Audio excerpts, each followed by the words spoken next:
Ayun, trippers, update ko kayo. 14 degrees Celsius dito ngayon sa Atok, Benguet.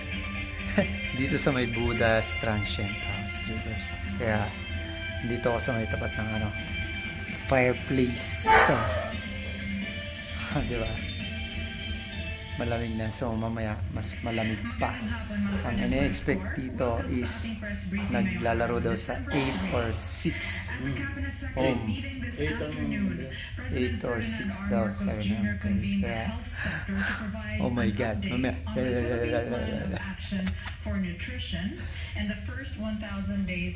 kaka-relax trippers kapag may fireplace ka sa bahay mo, tapos ganito rin yung kalamig yung klima. Sure ball trippers. A pregnant mother, mainly iron, folic acid, and then the